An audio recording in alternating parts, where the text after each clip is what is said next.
Bienvenidos a ese culto. Hoy, el 9 de mayo, por cierto, hoy en Alemania es el Día de la Madre, así que felicidades a todas las madres alemanas. En Brasil también, en Cuba, felicidades a todas las mamás, en Colombia, en estos otros países. Solamente en España fue la semana pasada. Pues bienvenidos a los que estáis aquí sentados de pie o los que estáis viendo por YouTube. Queremos celebrar al Señor, queremos disfrutar de la comunión, aunque el COVID todavía lo impide bastante, pero nos podemos ver, nos podemos saludar con distancia y gozarnos los unos con los otros en el Señor. Voy a orar. Gracias, Padre, gracias por este nuevo día que nos has permitido vivir aquí. Tú nos has levantado, nos has dado el aliento para respirar. Nuestros ojos ven y tocamos, hablamos, caminamos. Gracias, Padre, todo porque tú nos sostienes. Gracias que esta noche no había ningún terremoto aquí, no había ningún enemigo que nos quisiera hacer daño. Tú nos has protegido. Gracias por ese nuevo día que ya hemos vivido. Y gracias por tu iglesia. Gracias por tu presencia aquí entre nosotros. Muéstrate a nosotros, los que estamos aquí presenciales, los que están por YouTube. Muéstrate hoy en ese culto. Gloria a ti, mi Dios. Amén. Y tenemos un texto, una lectura en Mateo capítulo 28, y dice así: y Jesús se acercó y les habló diciendo: toda potestad me es dada en el cielo y en la tierra. Por tanto, id y haced discípulos a todas las naciones, bautizándolos en el nombre del Padre, del Hijo y del Espíritu Santo, enseñándoles que guarden todas las cosas que os he mandado. Y aquí, yo estoy con vosotros todos los días, hasta el fin del mundo. Amén. Si aquí hay alguien que tenga miedo, lea y vuelva a leer lo que acabamos de leer. Estoy con ustedes todos los días hasta el final de este mundo. ¡Qué consuelo! El más poderoso está con nosotros. Así no tenemos que tener miedo. Él está, el guardaespaldas está con nosotros. Tenemos un tiempo de alabanza a Él, a ese héroe, a nuestro Rey de Reyes, Príncipe de Paz. Queremos alabar. El que quiera ponerse de pie lo puede hacer. El equipo de alabanza nos va a acompañar con la música y Susana dirige ese tiempo. Es un tiempo de júbilo, es un tiempo de alabanza, es un tiempo de regocijo. Vamos a saber que somos pueblo de Dios. Ser pueblo de Dios es un privilegio enorme, porque tenemos algo que no tienen esas personas que no tienen a Dios en sus vidas, y es a Él mismo, a su Espíritu Santo. El Espíritu Santo es increíble, porque nos da tanto poder, como leímos antes. Nos guía a la verdad, nos guía a discernir lo que es bueno de lo que es malo. Nos da paz, nos ayuda a tener amor los unos con los otros, porque se caracteriza que un hijo de Dios ama a los hijos de Dios que son su pueblo. Y eso es la iglesia. La iglesia no es un conjunto de paredes o un edificio bonito, un castillo, un local. La iglesia es cada hijo de Dios juntos, unidos en el nombre de Cristo. Ahí está Dios presente. Y el Espíritu Santo también hace que nos animemos. La palabra dice que es nuestro consolador. Nos consuela cuando estamos mal, cuando estamos tristes, pero también nos anima para que estemos alegres. ¿Para qué? Para nosotros no, para darle toda la gloria al Señor, al Rey de Reyes. Y el Espíritu Santo también nos da poder de convicción de pecado. El Espíritu Santo nos dice lo que estamos haciendo mal. El Espíritu Santo nos da convicción de que somos hijos de Dios y que nada nos va a apartar de su lado. El Espíritu Santo nos da sabiduría. Y el Espíritu Santo nos ayuda a orar, como dice la palabra. Si no sabemos cómo orar, Él nos ayuda con palabras indecibles que van de corazón al corazón del Señor. Así que tenemos tantos motivos para estar alegres, con gozo. Vamos a cantarle con alegría al Señor por todo eso que nos ha dado a través de su Espíritu Santo, porque somos su pueblo. Amén.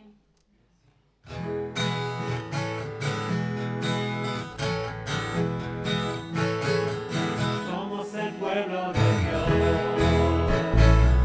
somos un pueblo esencial, llamados para anunciar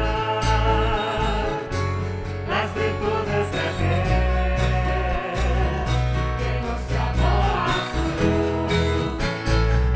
Somos el pueblo de Dios, su sangre nos redimió y su Espíritu para darnos poder y ser testigos de Él, y llevaremos su gloria a cada pueblo y nación, trayéndoles esperanza y nuevas de salvación, y su amor nos impulsa. No nos podemos callar, anunciaremos al mundo de su amor y verdad. Somos el pueblo de Dios, somos el pueblo de Dios, somos un pueblo especial, somos un pueblo especial, llamados para anunciar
levantamos nuestras voces con toda nuestra alegría de nuestra alma, de nuestro corazón, que todo lo que resuene dentro y fuera de nuestros cuerpos sea para darte gloria y honra a ti, Señor, porque tú nos has dado ese poder que viene de ti, de tu sangre redentora y del Espíritu Santo, Señor, que obra cada día en nosotros. Ayúdanos a proclamar tu salvación, Señor, donde quiera que nos encontremos. En el nombre de Jesús. Amén.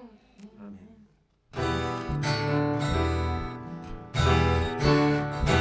Recibiréis poder, recibiréis poder, cuando haya venido sobre vosotros el Espíritu de Dios. Cuando haya venido sobre vosotros el Espíritu de Dios, y testificaréis,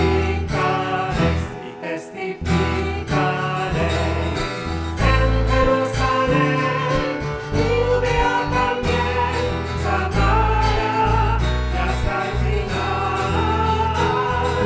En Jerusalén, Judea también, Samaria y hasta el final. Recibiréis poder, recibiréis poder, cuando haya venido sobre vosotros el Espíritu de Dios. Cuando haya venido sobre vosotros el Espíritu de Dios, y testificaréis,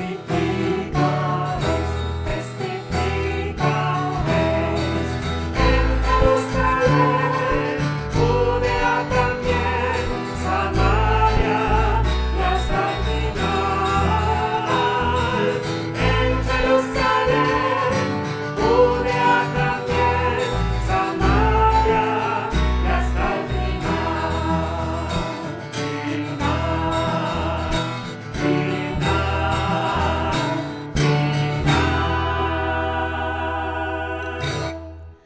Hemos cantado que somos soldados. ¿Se sienten como soldados? Están luchando, y no solamente con sus propios problemas, sino luchando también por otros, para que lleguen a conocer la verdad y lleguen a ser a Cristo y ser libres y salvados. Y hemos cantado varias veces que testificamos. ¿Cuántas veces sinceramente has testificado esta semana? ¿Cuántas veces? Ahí lo dejo. Sí nos ha llamado Dios para testificar, para salir de nuestra comodidad, de nuestra zona de confort, salir y predicar. Y no voy a adelantarme a la prédica después, así que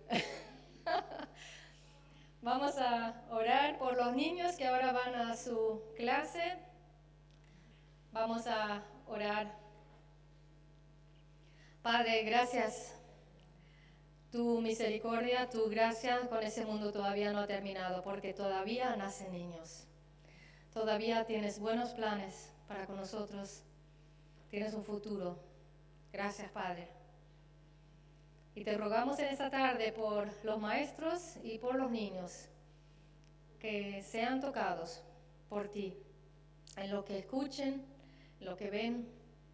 Padre, que sean tocados por ti mismo, por tu Espíritu Santo, para crecer en ti. Estos niños que quizás todavía no te han aceptado, todavía no están salvos.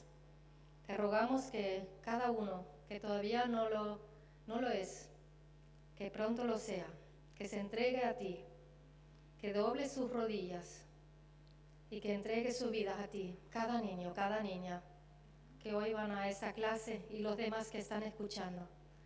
Dale gracia, misericordia, palabras buenas y santas a los que enseñen hoy, y un corazón receptor, un corazón abierto de cada niño o joven. Da tu gracia, Padre, para que crezcan en ti, para que sean santificados, los grandes y los pequeños. Amén. Y tenemos un texto antes de la predicación y es del segundo libro de Lucas. Esta mañana en el culto de Tijarafe yo dije, ¿y el segundo libro de Lucas? ¿Cuál es el segundo libro de Lucas? ¿Alguien me lo puede decir?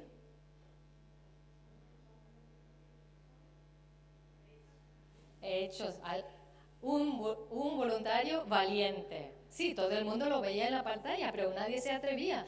Sean valientes. Hechos, es el segundo libro de Lucas. Vamos a leer del primer capítulo.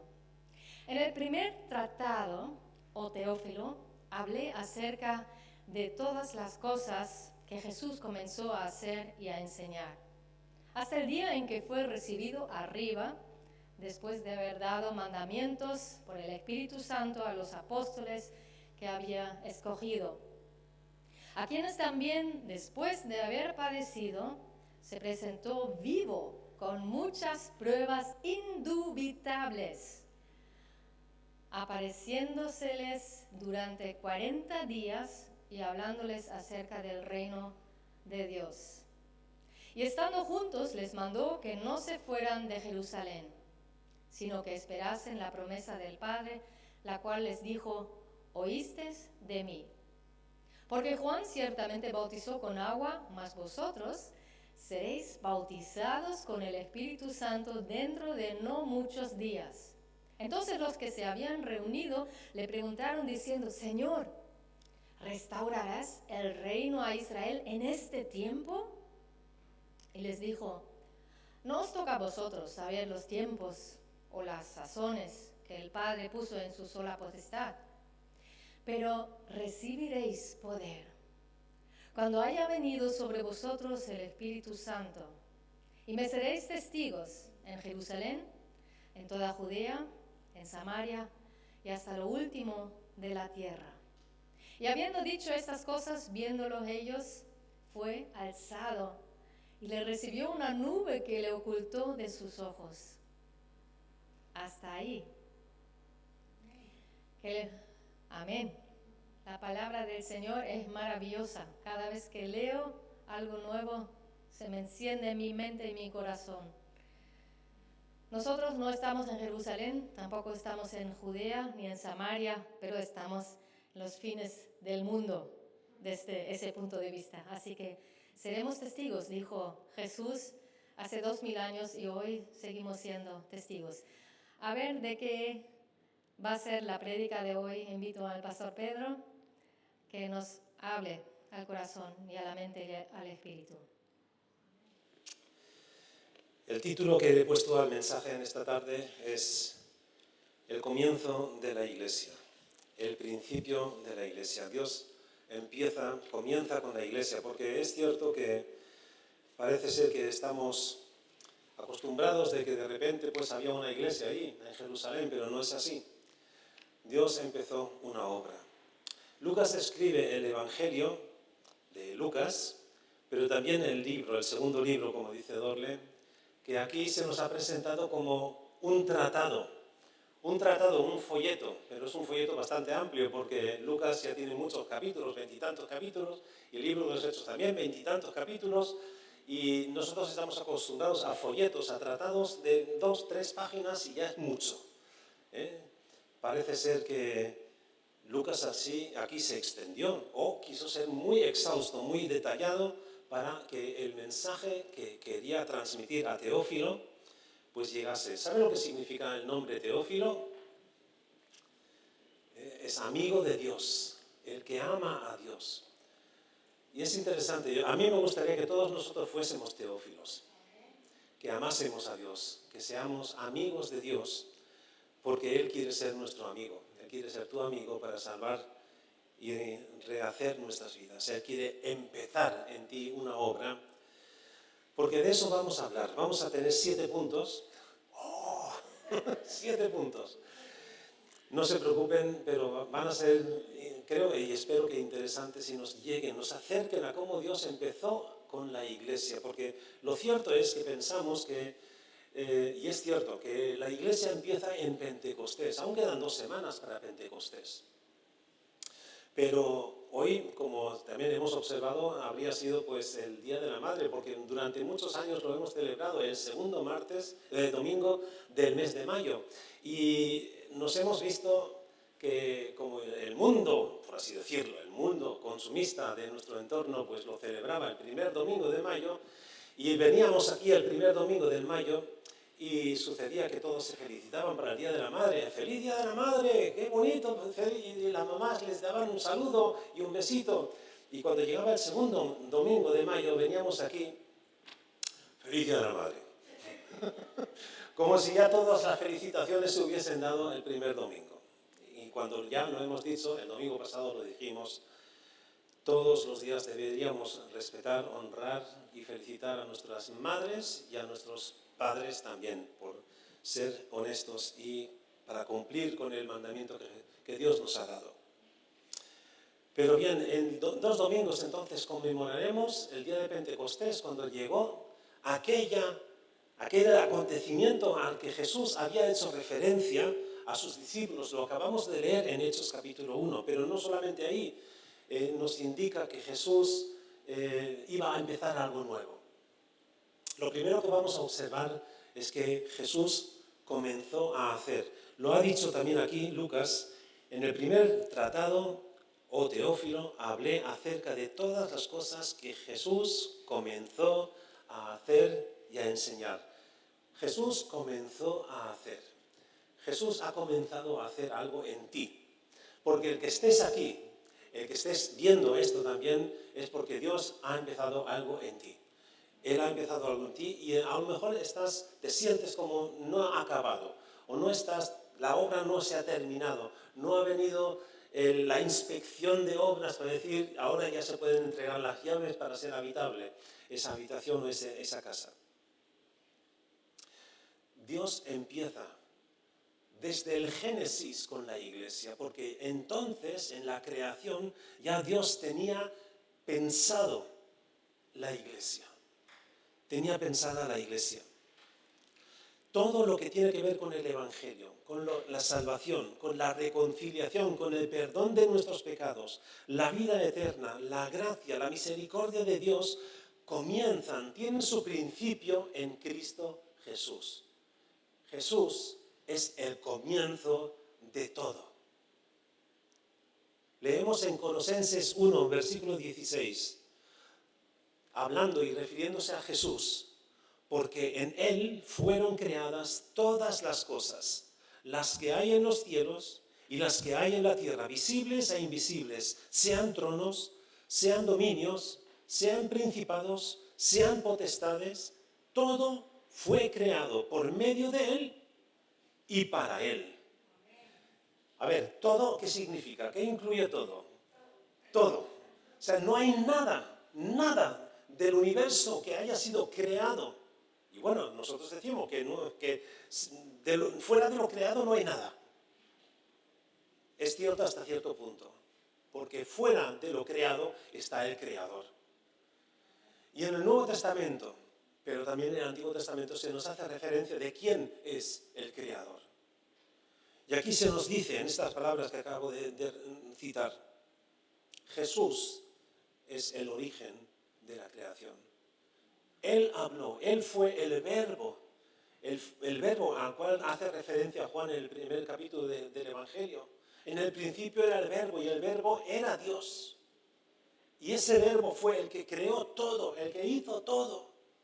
Y además Juan continúa diciendo, y si algo no lo hizo el verbo, no está, porque todo fue hecho por Él. Y en Colosenses además también añade que todo fue hecho para Él. Eso quiere decir que tú y yo, que somos criaturas de Dios, hemos sido creados para Jesús. Si no estamos dedicados a Jesús, entonces no estamos cumpliendo con nuestro propósito. Nuestra vida tiene un propósito y es adorar y reconocer y aceptar al Creador como Señor y Salvador nuestro. Jesús dice también, el escritor de la carta a los Hebreos, Él es el autor de nuestra fe. Incluso nuestra fe tanto que nosotros decimos yo creo, o mi opinión, o mi concepto acerca de Dios, pero todo eso no es a lo que se refiere la fe cristiana. En Hechos 3, versículo 16, Lucas escribe, citando también el mensaje de Pedro, cuando él se refiere a aquellos quienes le piden razón de por qué están haciendo lo que están haciendo, por qué se reúnen y por qué trabajan y obran y hablan en el nombre de Jesús. Y les dice en el versículo 16, vosotros habéis matado al autor de la vida, pero Dios le ha resucitado. Vosotros, y a lo mejor nosotros pensamos que, a mí no se refiere, pero es que sí, nosotros, tú y yo, hemos matado al autor de la vida, porque Él fue a la cruz. Él fue a la cruz por nuestros pecados.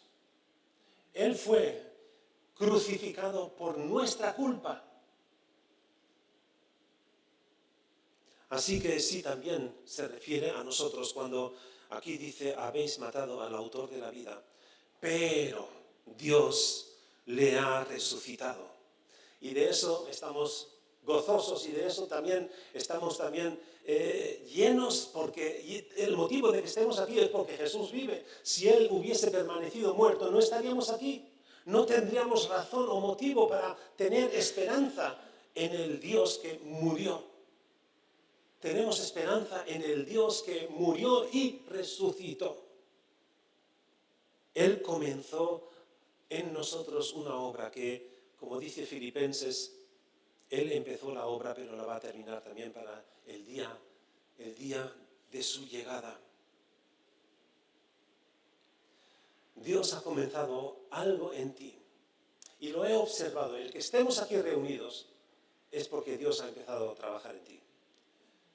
El que estés viendo, escuchando este mensaje, es porque Dios ha empezado algo en ti. Y lo que ha empezado en ti es no solamente el restaurar tu vida, el salvar tu vida, el hacerte su hijo, sino también a incorporarte a ti en la iglesia.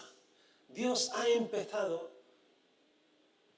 a trabajar en la iglesia y en ti, para formar parte de la iglesia.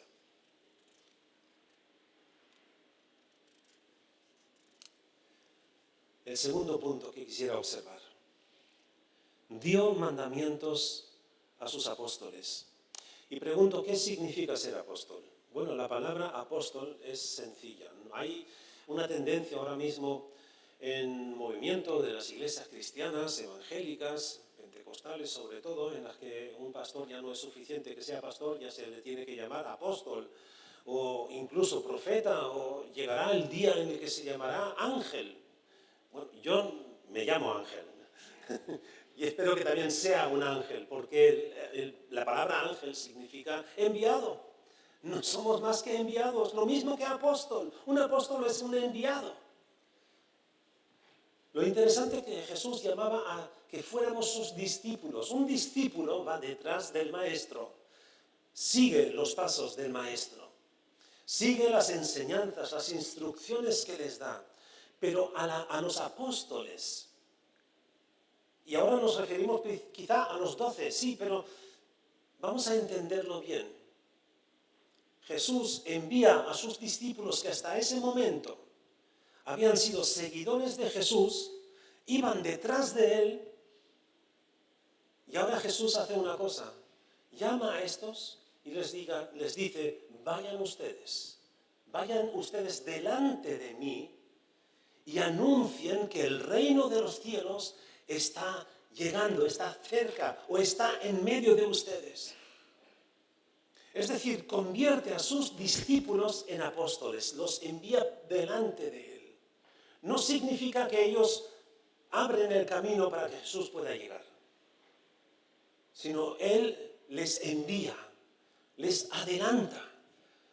Y así también nosotros hemos sido llamados a este tipo de apóstol. Porque Jesús no nos manda a reunirnos en la iglesia en el templo, en el culto, y quedarnos aquí y recibir aquí un alimento. Bueno, ¿qué sucede cuando un bebé no se mueve? Cuando solamente está ahí en el brazo de la mamá, porque tampoco le hace caminar, en el brazo de la mamá, y le da papilla, y papilla, y papilla, y papilla, y más papilla. ¿Qué pasa con ese bebé? Pues que se hace como yo. No cabe por donde tiene que pasar. Dios nos manda ir. Hemos leído el capítulo 28 de Mateo, donde se nos dice cuál es la tarea de los discípulos. ¿Cuál es nuestra tarea? ¿Cuál es el mandamiento que Jesús, o la ordenanza que Él nos da? Es una gran comisión. La gran comisión, así se conoce Mateo 28. Id y haced discípulos. Por tanto, id y haced discípulos a todas las naciones. Vamos a quedarnos ahí. Id y haced discípulos a todas las naciones. Eso es el titular. ¿Y cómo? Bautizándoles. Ahora sí. En el nombre del Padre, del Hijo y del Espíritu Santo. Y enseñándoles que guarden todas las cosas que os he mandado. Es una triple tarea que Jesús encomienda a sus enviados, a los que son discípulos suyos, pero ahora nos envía. Id y haced discípulos a todas las naciones. ¿A quién? ¿A unos cuantos? ¿A 4 gatos? A todas las naciones.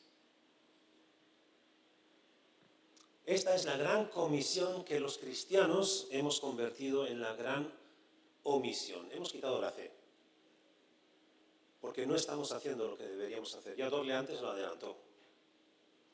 La tarea del cristiano es hacer y seguir la obra que Jesús ha comenzado en nosotros.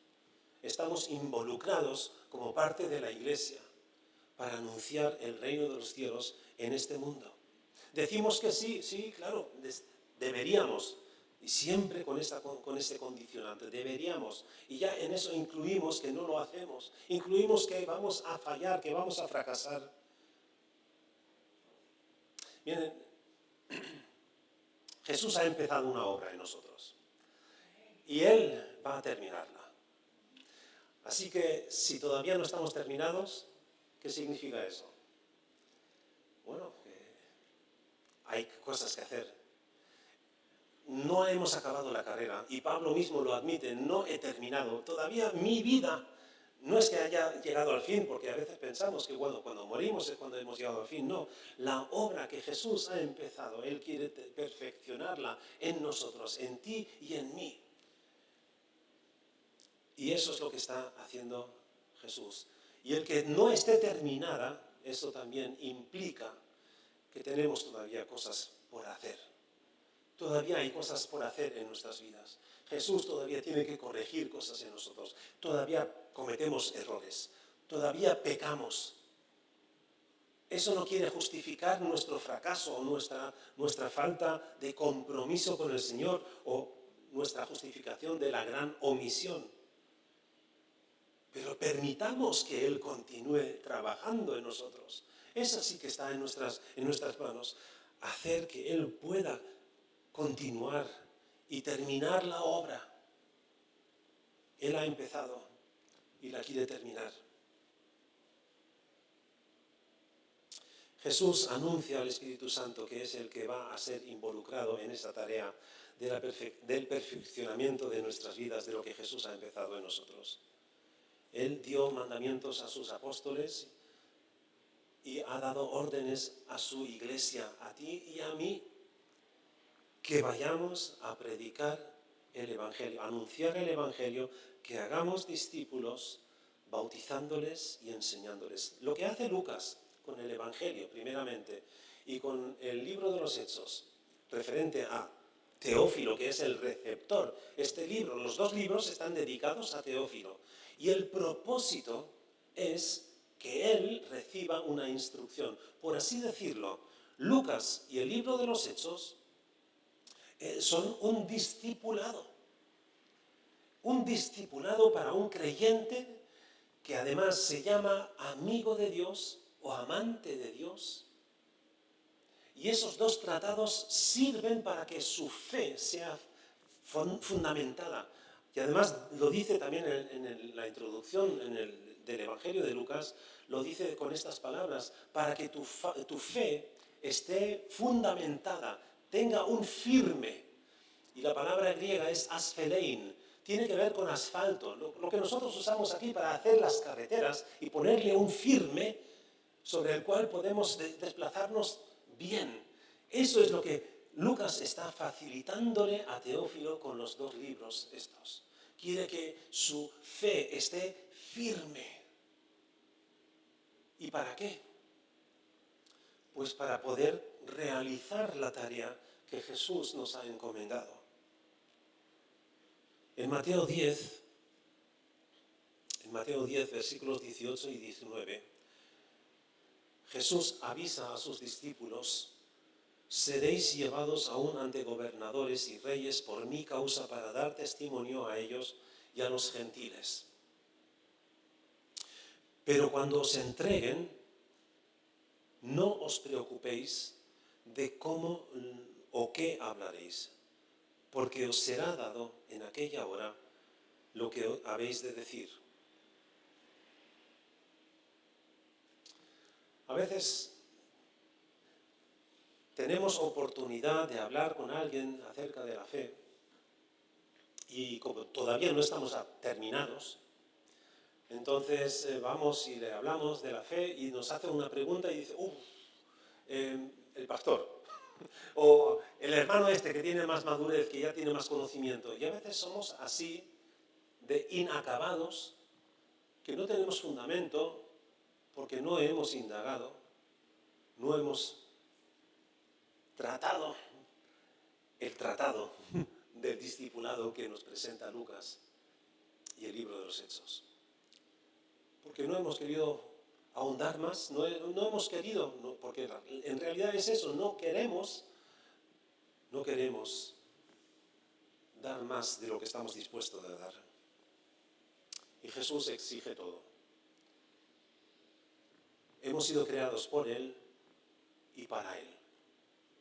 Si vivimos con otro propósito que no sea para Jesús, no estamos realizando con el propósito por el cual fuimos creados. Hemos sido creados para Él. Y si Él nos ordena, id y predicad el Evangelio a todas las naciones, enseñadles lo que yo os he enseñado. Bueno, para eso es necesario que sepamos lo que Jesús nos ha enseñado. Es decir, tenemos que tener esa misma base, esa propia base. Jesús te envía como apóstol, como enviado, como un recadero. Es que más no somos recaderos del Creador del universo. ¿Nos parece poco? ¿Nos parece poco pensar que somos criados, enviados, recaderos? Pues es lo más que podemos ser. Porque Pablo además también lo describe, somos embajadores para Cristo en este mundo. Un embajador tiene mucho más que simplemente un recado. Él tiene la representación. Como enviados de Dios en este mundo, somos sus embajadores. Y así también lo explica Jesús. Y es cuando Él dice que lo que os hacen a vosotros me lo están haciendo a mí. Lo que no os hacen a vosotros no me lo están haciendo a mí. Estamos en esa condición. No es el Papa el vicario, el sustituto o el representante de Jesús en este mundo. Cada creyente, cada discípulo de Jesús es embajador para Jesús en este mundo. Eso lo leemos en 2 Corintios 5, versículo 20. Jesús vive, el tercer punto.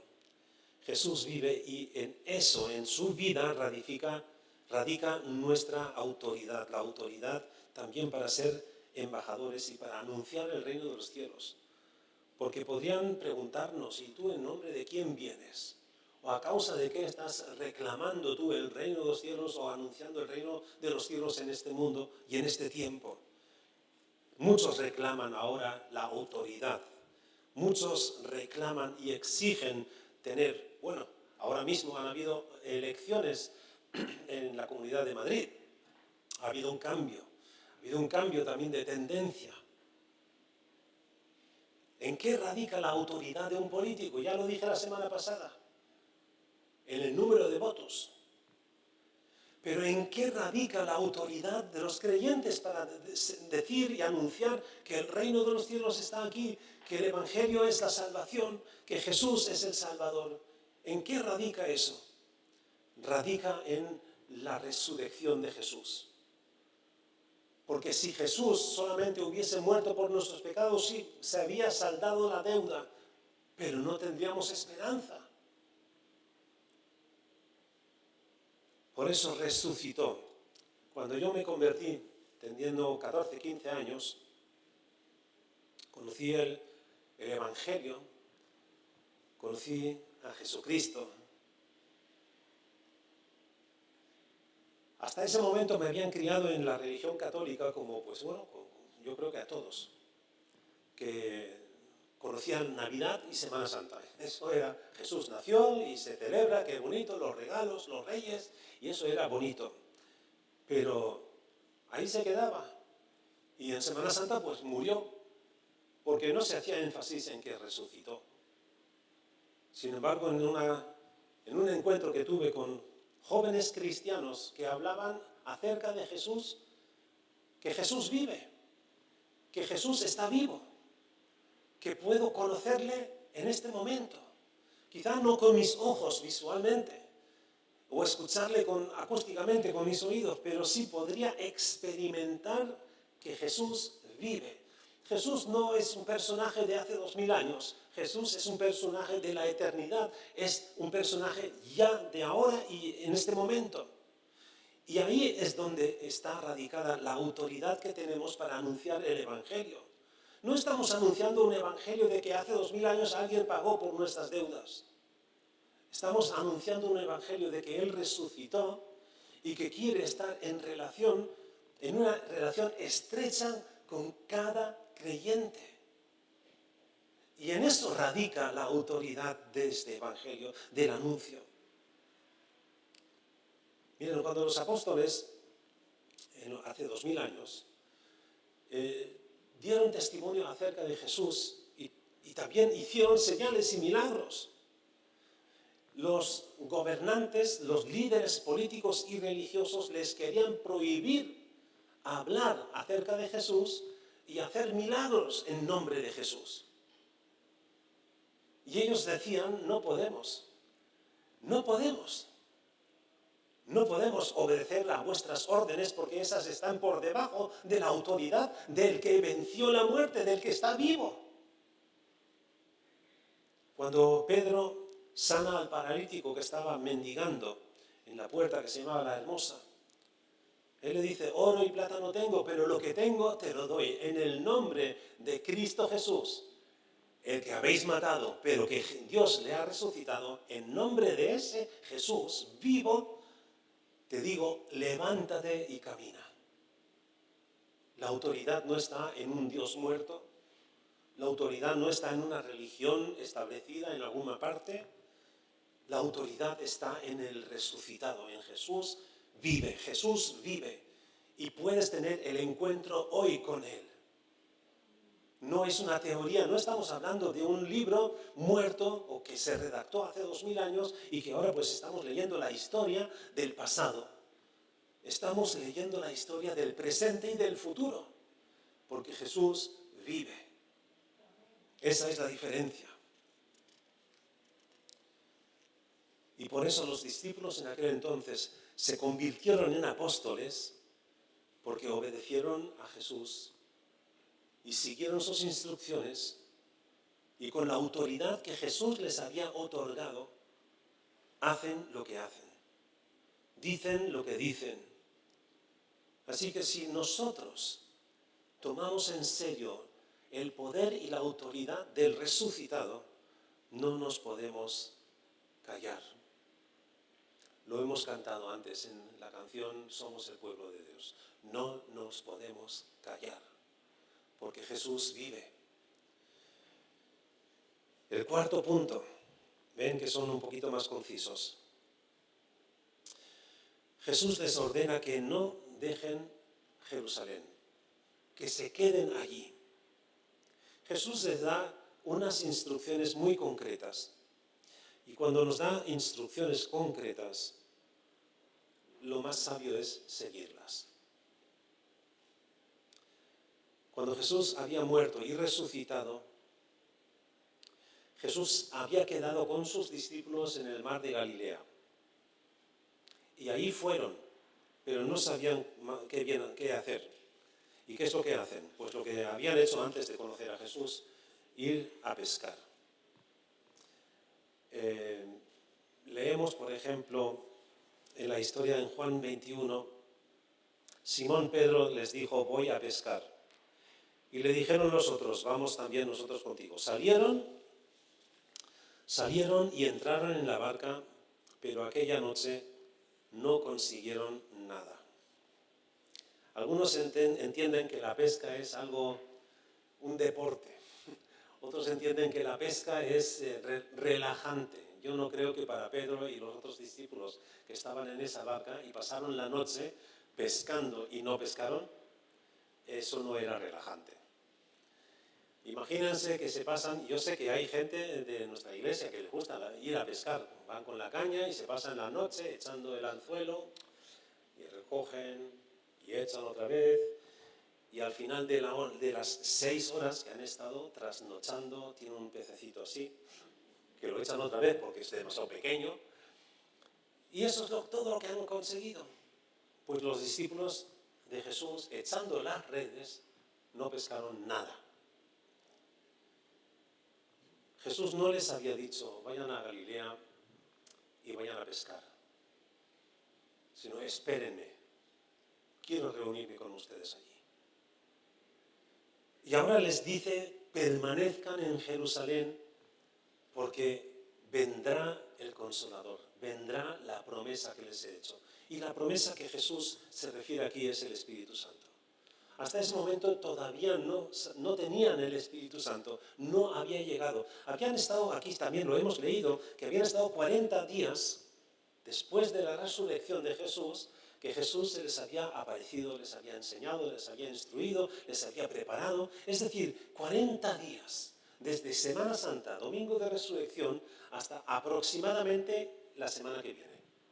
Ese es el plazo de tiempo, desde Semana Santa hasta la próxima semana, que el jueves próximo se conmemora la ascensión de Jesús. Bueno, conmemorar, aquí no se conmemora. ¿O ustedes sabían que el jueves que viene es la ascensión de Jesús? Lo que sí se celebra es en agosto la asunción de la Virgen, ¿no? De María. Eso sí, además es festivo nacional. No se trabaja ese día.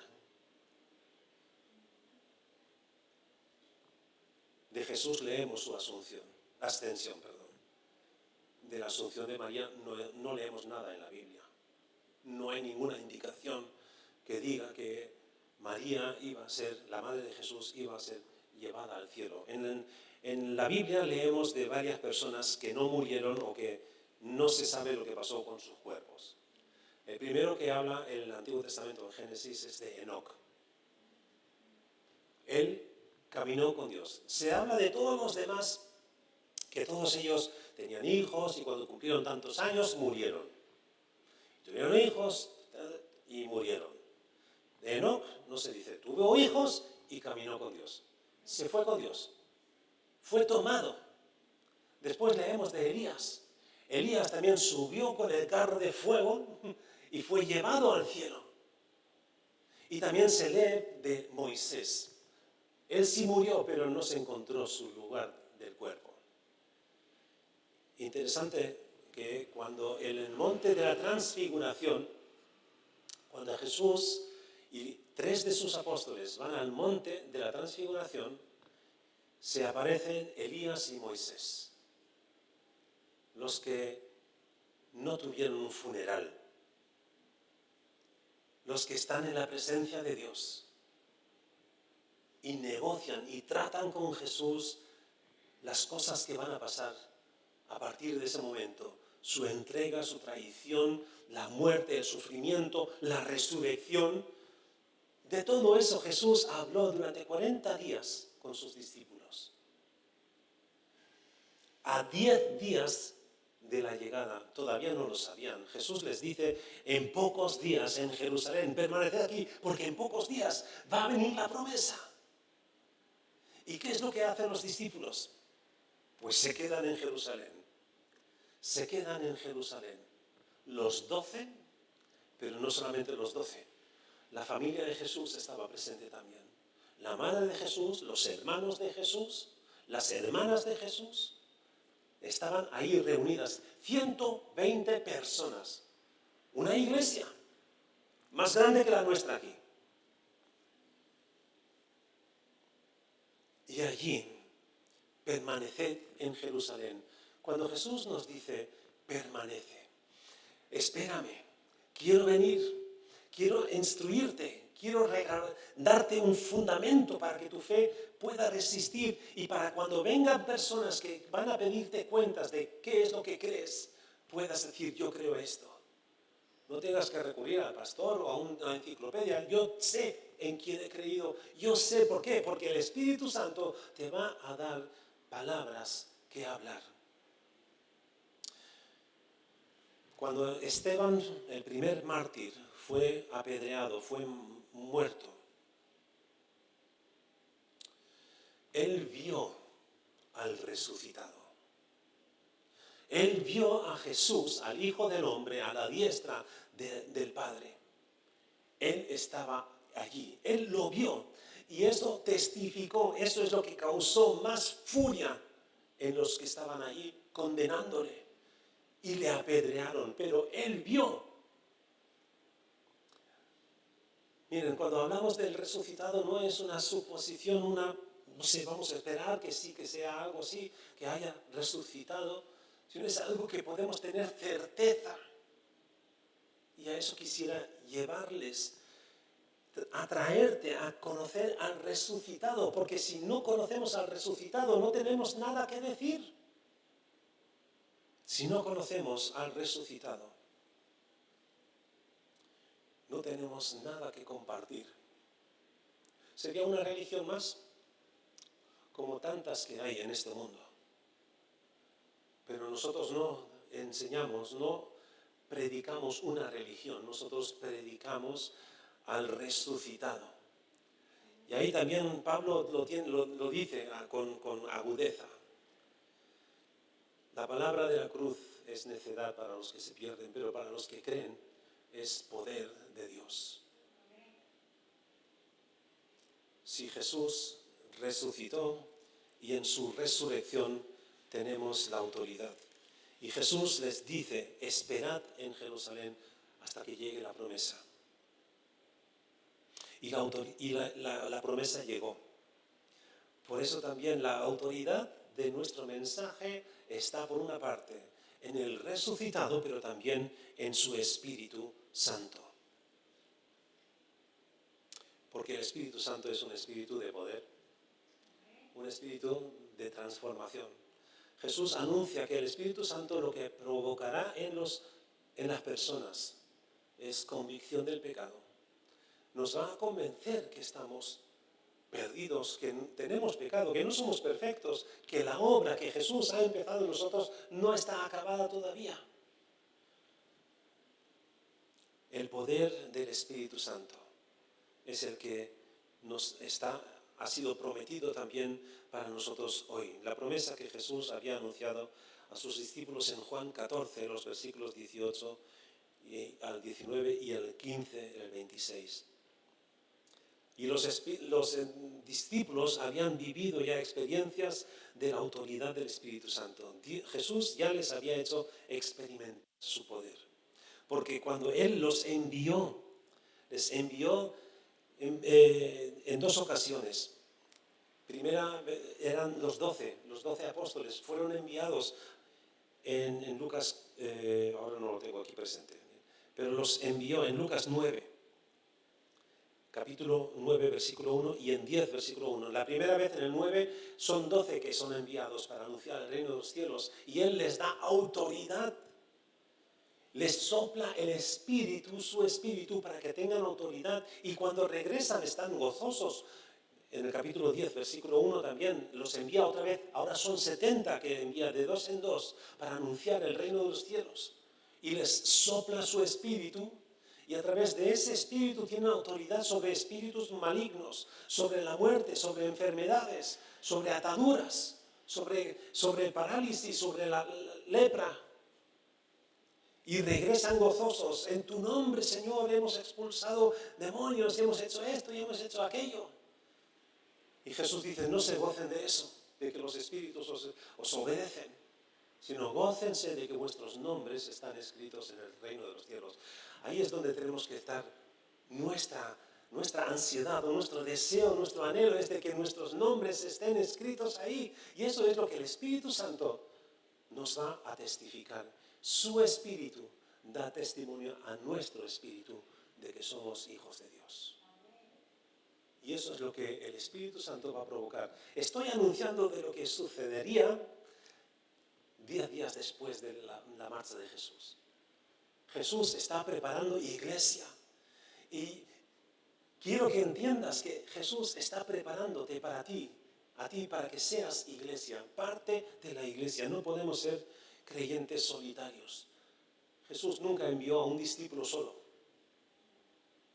sino en compañía, es siempre acompañado y siempre con su mandamiento.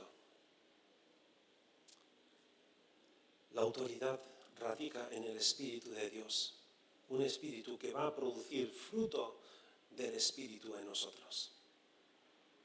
El sexto punto, vamos terminando. Seréis mis testigos. Es un hecho. Seréis mis testigos.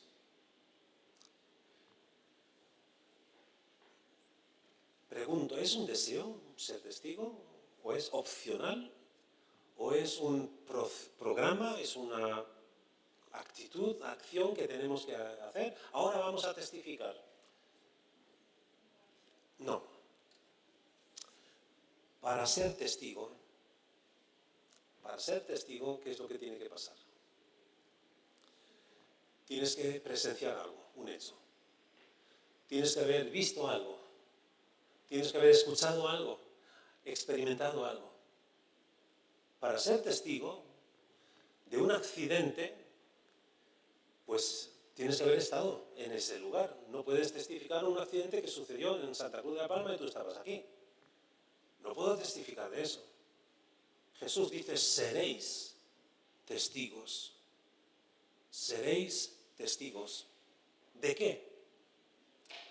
Pues bien, ¿de qué? ¿De qué es lo que Jesús nos está llamando a que testifiquemos? De su muerte, de su resurrección. Y diremos, bueno, yo no estuve hace 2000 años allí, no puedo testificar de algo que no he visto. Es cierto. Pero si has experimentado que Jesús ha entrado en tu corazón, si has experimentado que Jesús te ha hecho nacer de nuevo, si has experimentado el perdón, la liberación de tu culpa, si has experimentado la cercanía de Jesús en tu vida, de eso puedes testificar. No es que puedas, es que debes testificar. ¿Por qué? Porque Jesús nos ordena. Dice, me seréis testigos en Jerusalén, en Judea, en Samaria y hasta el fin del mundo. En Mateo 24, 46, Jesús, en una comparación, en una parábola de un siervo y un señor, en el 46 dice, bienaventurado será aquel siervo a quien cuando su señor venga le encuentre haciéndolo así. Jesús nos ha dado un mandamiento. un mandamiento, una instrucción de ir y anunciar el reino de los cielos que ya está aquí, en Jesús, está entre nosotros. Y si has experimentado que Jesús te ha hecho una criatura nueva, entonces tú eres el testigo. Puede ser un testigo bueno o puede ser un testigo malo. Un testigo malo es el que dice, no, yo no voy a declarar, yo no voy a ese juicio, yo no voy a hablar a favor de nadie, yo me lo callo, yo me quedo con mi... porque además también nos enseñan en la cultura en la que vivimos de que lo que yo experimento es algo subjetivo, es algo personal, no puedes decírselo a otros. Y hablar de la fe cristiana en el entorno nuestro, aquí en España, es algo mal visto. Pero esta gente está necesitada. Esta gente busca donde no hay. Y si nosotros somos testigos del agua de vida, no podemos guardarnos ese mensaje para nosotros mismos. Seréis mis testigos, es un hecho. Jesús no nos da opción y nos pide que declaremos a su favor. Nos dice que somos sus testigos. Termino con el último y séptimo punto. La estrategia de Dios es de cerca a lejos, de dentro a fuera.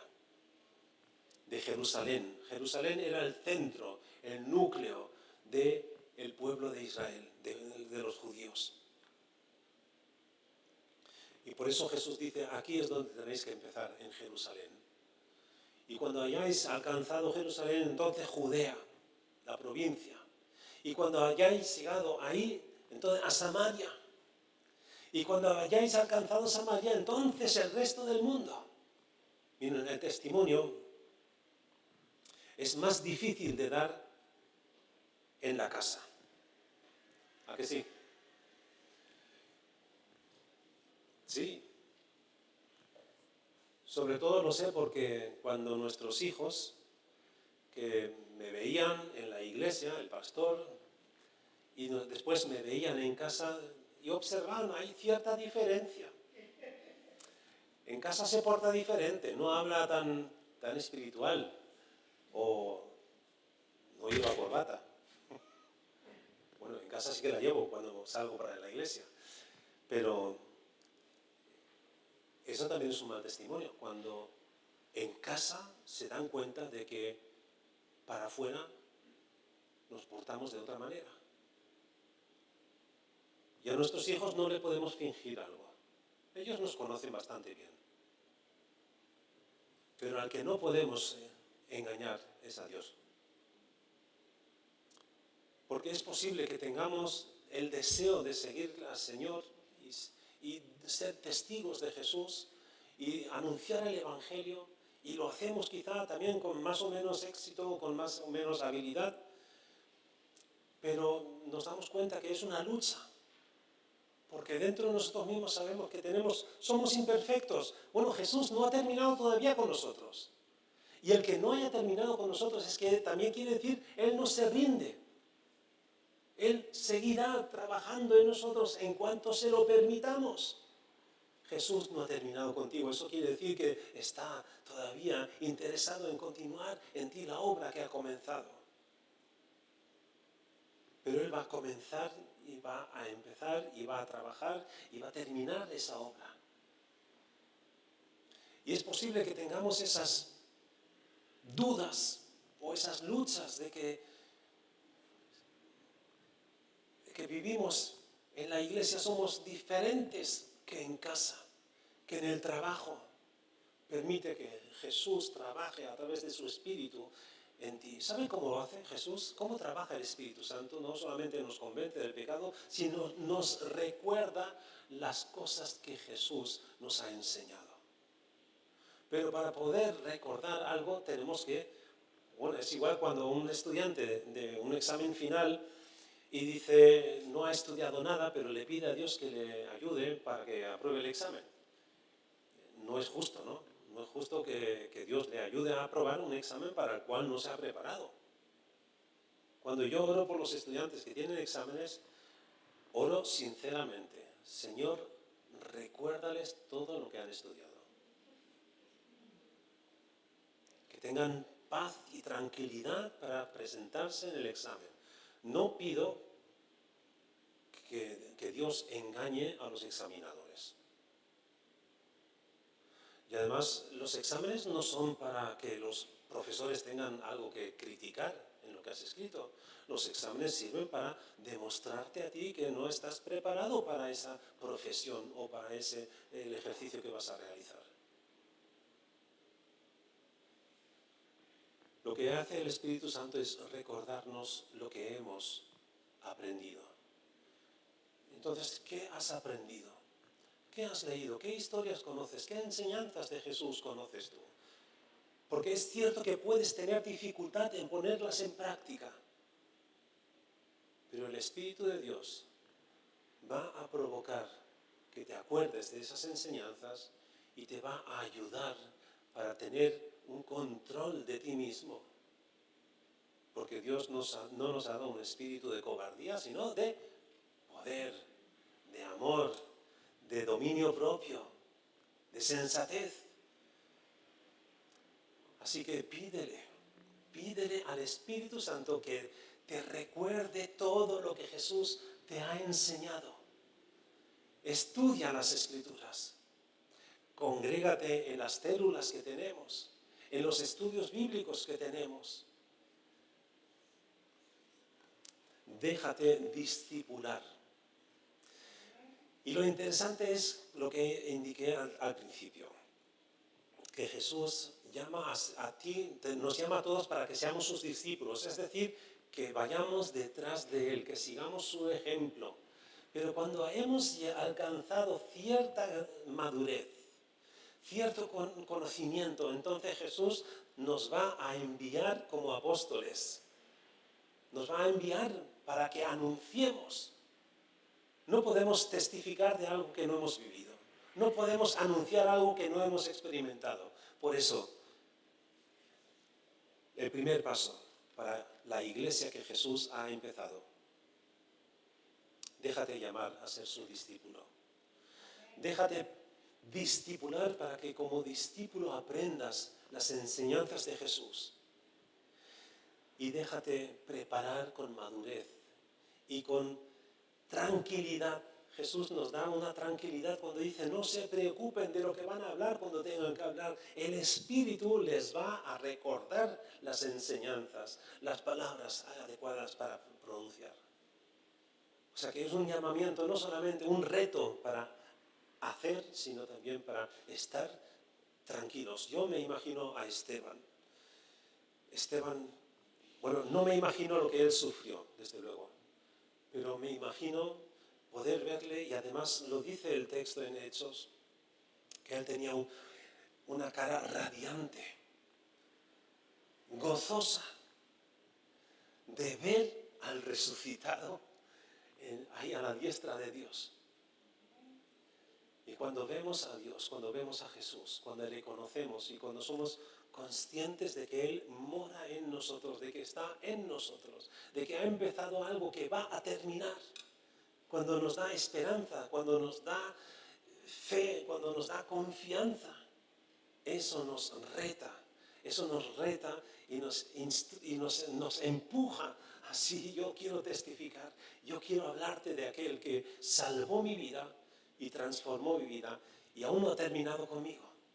Hay todavía algunas cosas que está arreglando, pero gloria a Dios que lo está haciendo. Así que Dios, Jesús, comienza con la iglesia y empieza en ti para que seas iglesia.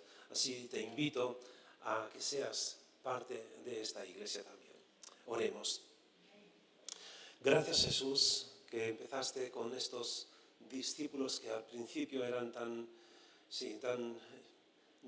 dubitosos, que tenían dudas en todas partes y ponían sus pegas, y rebeldes incluso. Gracias que no te rendiste en la labor que empezaste en ellos, sino que la perfeccionaste.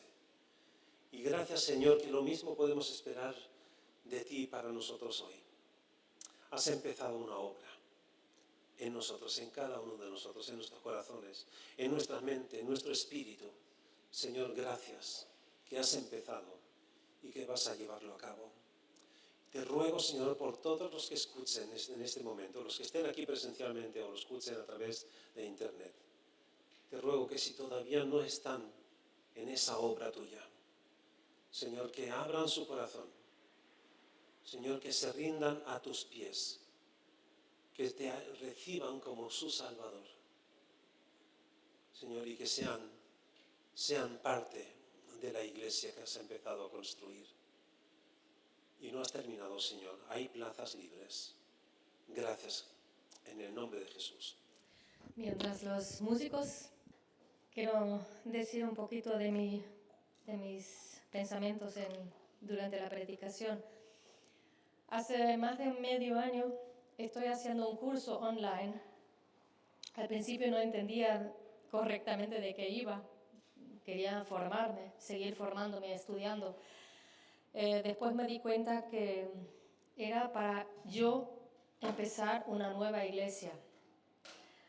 Y le dije al profesor Joan Castro que lo había entendido mal. De momento no voy a empezar una nueva iglesia, pero voy a seguir el curso.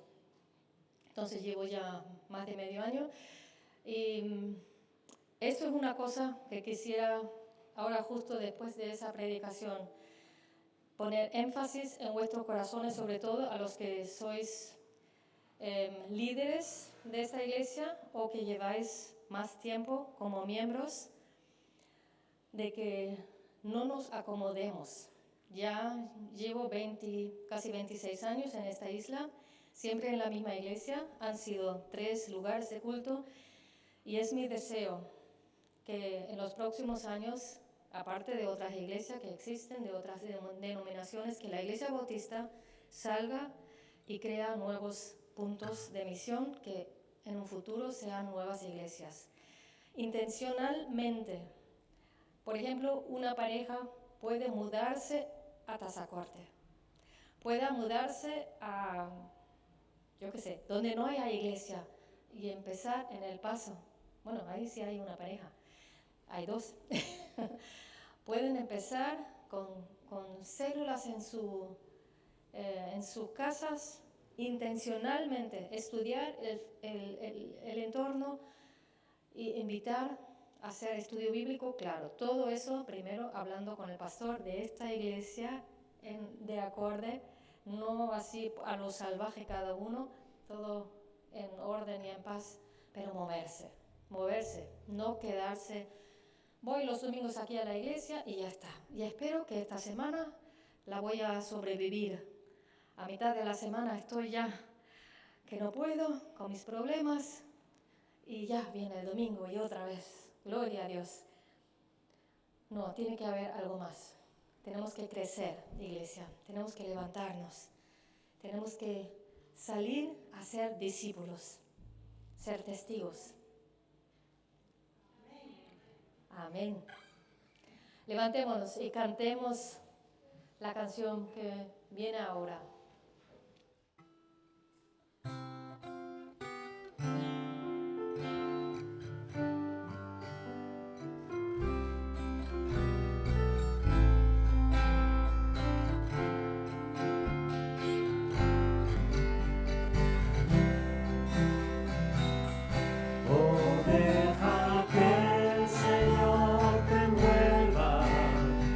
Espíritu de amor.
Llegamos al apartado de los anuncios.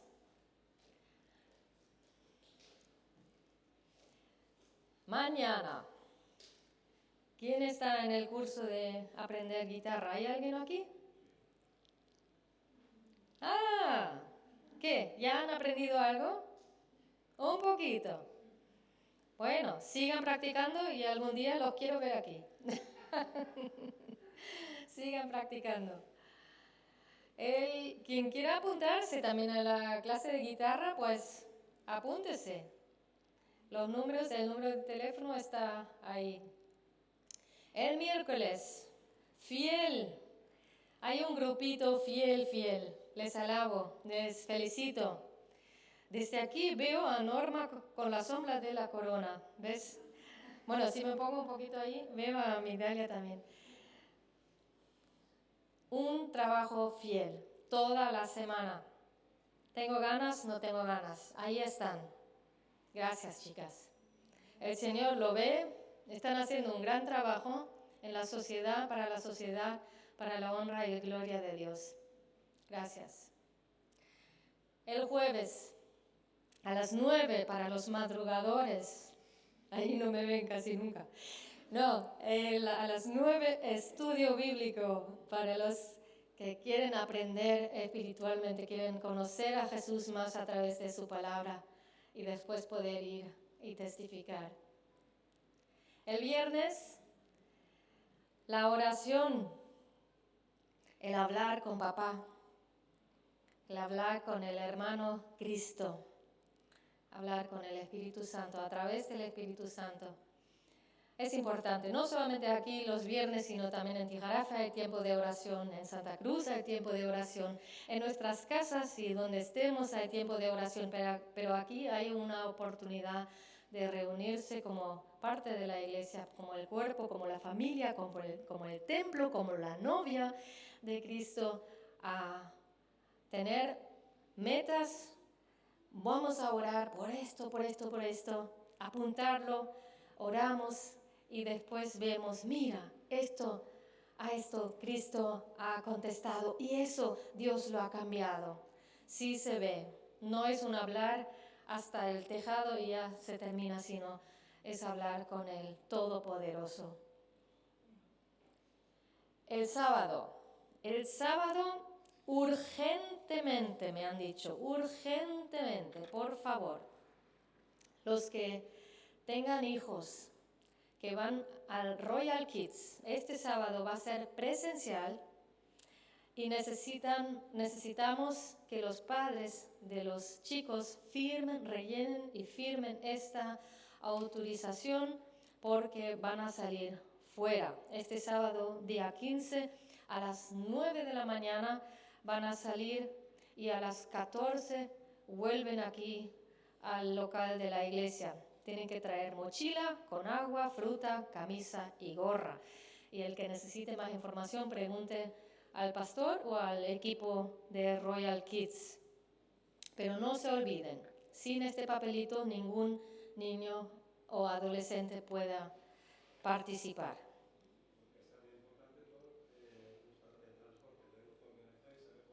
Todavía faltan taxistas voluntarios. Taxistas voluntarios para el día 15 a partir de las 9 y la vuelta sobre las 14. Van al Llano del Jable, por ahí, al monte. Vale, yo me ofrezco como taxista, creo que estoy, ¿no? Sí. ¿Qué más? El sábado por la tarde, los un poquito más mayores, los jóvenes se reúnen aquí en Los Llanos a las 6:30. Vengan, acuden, crezcan. Y el domingo, la semana que viene, otra vez, si Cristo no ha vuelto, porque puede pasar. La Biblia dice, tal como lo habéis visto, desaparecer en las nubes, volverá. Y viendo esa pandemia y viendo el mundo, a veces pienso, yo creo que va a ser mientras yo estoy aquí en la tierra. Y oficialmente, hombre, me quedarían, y ahora tengo casi 60, ¿cuánto me quedarían? 10, 20, si Dios quiere, 30 como mucho. Pues sí, me puedo imaginar que Cristo vuelva. ¿Y por qué no? ¿Pronto? ¿Lo creen? ¿Lo esperan? Maranata, ven Señor. Pero si no he vuelto hasta el domingo que viene, aquí a las 6, vamos a estar para celebrarle, para esperarle, para adorarle, para hablar con él, cantar y disfrutar de la comunión. Bueno, las medidas acerca del COVID, todo eso, ustedes ya lo saben. Distancia, mascarilla, las manos, por favor. Cuando salgan, y vamos a salir como en el avión, ya lo saben, la última fila primero, después cuando has visto que detrás de ti no hay nadie, ya te puedes levantar y ya puedes salir. No se olviden de ponerse el gel, supongo que hay alguien ahí que nos ayude y nos recuerde. Y el monedero, ¿ya lo tienen sacado? No, no lo veo. Por favor, saquen sus monederos. ¿Ya? No me hacen caso. En casa también, por favor, que saquen sus monederos, aparten el dinero y la próxima vez que vuelvan al culto aquí, o si nos ves por YouTube, a tu iglesia local donde vives, todo el dinero que hayas guardado, llévalo, el diezmo, sé obediente en lo pequeño y en lo grande. Tenemos aquí la cesta grande para las necesidades de la iglesia y la cesta pequeña de colores para la misión, un orfanato en la India, que ahora mismo lo están pasando muy, muy mal, muy, muy mal, horrible. Que ahí con nuestro euro misión podemos ayudar un poquito, muy poquito, pero algo es algo. Y en el norte de África también. Ayudemos con ese dinero, seamos fieles y verdaderos en esto. Otra vez recordando a los padres, cuando el domingo que viene quieren venir con sus hijos adolescentes o pequeños, por favor apúntenlos para que sepamos. ¿Ya? ¿Son todos los anuncios? Entonces, pongámonos de pie, por favor, los que puedan y quieran. Y vamos a leer juntos palabras del Salmo 138. Jehová cumplirá su propósito en mí. Tu misericordia, oh Jehová, es para siempre. No desampares la obra de tus manos. Amén. Su misericordia es para siempre, es decir, para esa semana mínimo también. Que el Señor te bendiga y te guarde. Amén.